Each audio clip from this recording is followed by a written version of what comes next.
बिस्मिल्लाहिर्रहमानिर्रहीम। This is Ahmed Wattoo from Grace marketing. मुतअद्दद बार क्वेश्चंस आए हैं, बहुत सारे क्वेश्चंस मैंने एड्रेस किए हैं और मज़ीद ऐसा ऐसा आते चले जा रही हैं। क्वेश्चंस क्या हैं जी? कैटेगरी प्लॉट अगर हमारा निकल आया है तो हम अगर पैसे नहीं देते तो क्या होगा? दूसरा क्वेश्चन कि हम अगर ये जो प्लॉट की पेमेंट है 3 लाख रुपए, 15% जो पेमेंट है उसको हम अगर हम किस्तों में डिवाइड कर लें तो वो हो सकता है या नहीं। तीसरा क्वेश्चन कि हम अपना रेजिडेंशियल प्लॉट जो है जो नॉन कैटेगरी प्लॉट है वो कैटेगरी प्लॉट में कैसे कन्वर्ट कर सकते हैं। चौथा क्वेश्चन कि सोसाइटी ने 10% बोला था, 15% जो है ना वो डिमांड कर रही है, ये ज़्यादती वाली बात है। मैं इन 4 क्वेश्चंस का वन बाय वन आपको आंसर करूँगा, ठीक है। पहला क्वेश्चन क्या है जी कि क्या हम जो हम पेमेंट जो है वो नोवा सिटी इस्लामाबाद की जो कैटेगरी प्लॉट है उसकी पेमेंट को किस्तों में कन्वर्ट कर सकते हैं कि नहीं? आप बिल्कुल किस्तों में कन्वर्ट नहीं कर सकते। आपको पेमेंट पूरी की पूरी 15 अप्रैल से पहले पहले देनी होगी और उसमें किसी किस्म की कोई एडजस्टमेंट सोसाइटी नहीं कर रही, फुल कैश ले रही है, किसी किस्म का कोई डिस्काउंट नहीं है हमारे पास। मैंने अपनी तरफ से पूरी कोशिश की थी कि हमें कोई रिलीफ मिल जाए, सोसाइटी के साथ हमने बात भी की थी कि हमें कुछ ताकि आप कस्टमर्स को हम कुछ ना कुछ उसमें डिस्काउंट ऑफ़र करके आपको जो है ना उसके अंदर फ़ायदा हो जाता। तो आप सब दोस्तों को ये माइंड में रखना है कि उसमें कोई किसी किस्म की रिलैक्सेशन नहीं। आप दोस्तों ने 15 अप्रैल से पहले पहले पेमेंट लाजमी करनी है। लाजमी का मतलब ये मेरी तरफ से कोई इंस्ट्रक्शंस नहीं है, सोसाइटी की तरफ से इंस्ट्रक्शंस हैं। बहुत ही अफ़सोस हुआ, कल एक दोस्त ने कॉल की और उसने मुझे ये कहा कि जी आप नोवा सिटी इस्लामाबाद के फ्रंट मैन हैं और ये हमें कहते हैं आप पेमेंट जमा करवाएं और ये करें और वो करें। स्ट्रेट फारवर्ड बंदा हूँ मैं, टू बी वेरी फ्रैंक। मैं आपको स्ट्रेट बोल दूंगा, आपकी मर्ज़ी है, आपने पैसे जमा करवाने हैं करवाएं, आपकी मर्ज़ी है नहीं करवाना चाहते ना करवाएं। जो कंसिक्वेंसेस होंगे वो आपने खुद भुगतने हैं, मेरा उसमें कोई लेना देना नहीं। मैं आपको एक बेहतर सजेशन दे सकता हूँ, एक बेहतर गाइडलाइन दे सकता हूँ जिसमें आपका नुकसान कम से कम होगा। इस वक्त प्रॉपर्टी में किसी प्रोजेक्ट में भी प्रॉफिट नहीं हो रहा, तो नोवा सिटी इस्लामाबाद में भी नहीं हो रहा। नोवा सिटी इस्लामाबाद एक बेबी प्रोजेक्ट है, साल 1.5 साल इसे हुआ है डेवलपमेंट, अभी डेवलपमेंट हुई नहीं है, अब चीज़ें मौके पे आना स्टार्ट नहीं हुई, एक्सेस नहीं बनी, बहुत सारी चीज़ें अभी पेंडिंग में हैं। तो मुझे ये बताएं कि प्रॉफिट कैसे हो सकता है? हर चीज़ के होने के कुछ असबाब होते हैं ना। परचेज़र कब आएगा? जब वहाँ पे ज़िंदगी गुजारने के लिए चीज़ें मौजूद होंगी, वहाँ पे एक्सेस ईज़ी होगी, एयरपोर्ट नज़दीक होगा, वहाँ से रास्ता खुलेगा, इधर से लोग वहाँ पे रहना स्टार्ट करेंगे, तब आएगा ना घर बनाने वाला बंदा, तब आपके प्लॉट की वैल्यू बनेगी। आज वहाँ पे जंगल है, थोड़ी सी डेवलपमेंट हुई है और आप समझ के बैठे हुए हैं कि फ़ौरन से आपको प्रॉफिट मिल जाएगा। It's not too easy. Profit ज़रूर मिलेगा अगर आपके अंदर सब्र और इस्तिकामत है।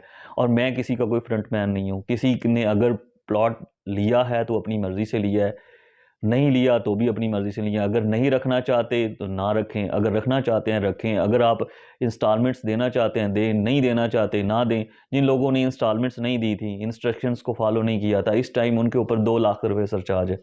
4 लाख रुपए की फ़ाइल है, ज़ीरो पेड, और 2 लाख रुपए उसके ऊपर सरचार्ज की अमाउंट। अब मुझे बताएं, 2 लाख रुपए सरचार्ज या 2 लाख रुपया जुर्माना कोई भी बंदा देने की इस्तात रखता है?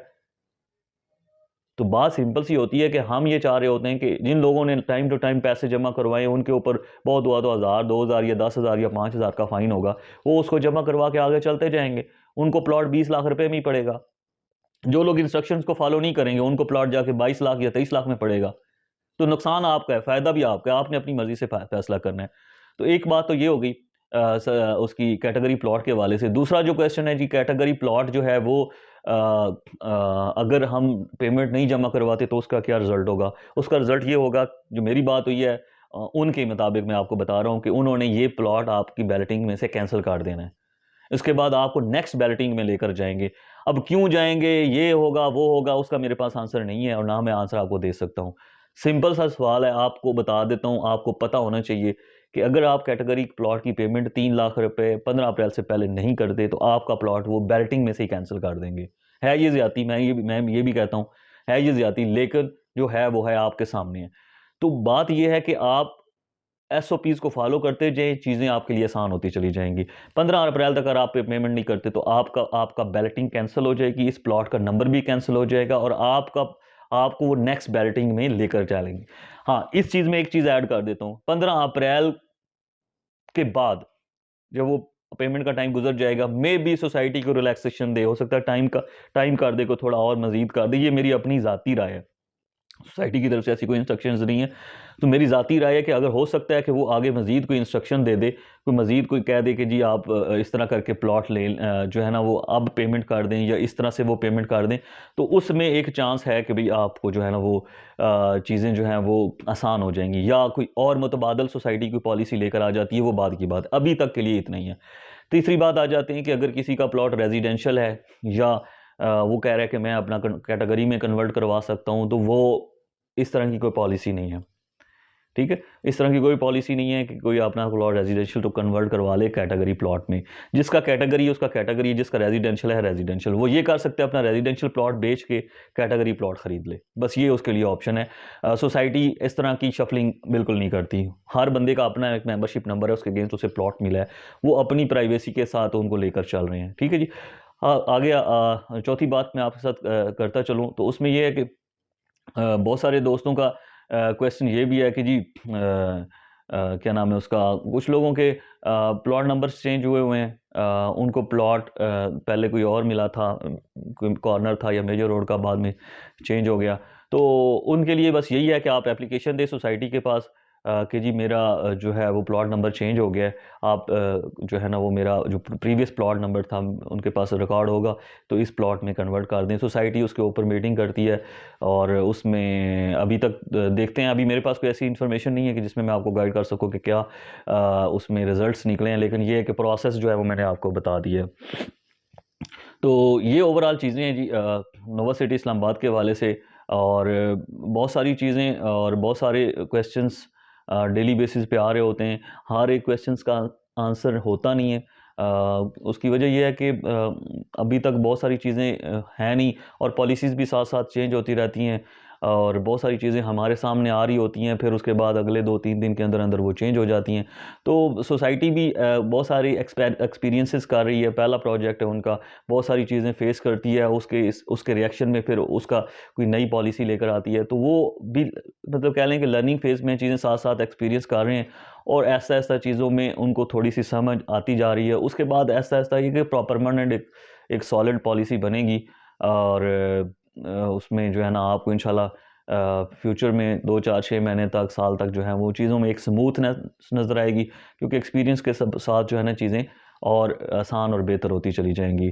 तो और आपके माइंड में कोई किसी किस्म का क्वेश्चन हो तो आप ज़रूर मेरे व्हाट्सएप नंबर पे कांटेक्ट करें, यूट्यूब इसके कमेंट सेक्शन में कमेंट भी कर सकते हैं, और इसके अलावा आप जो है वो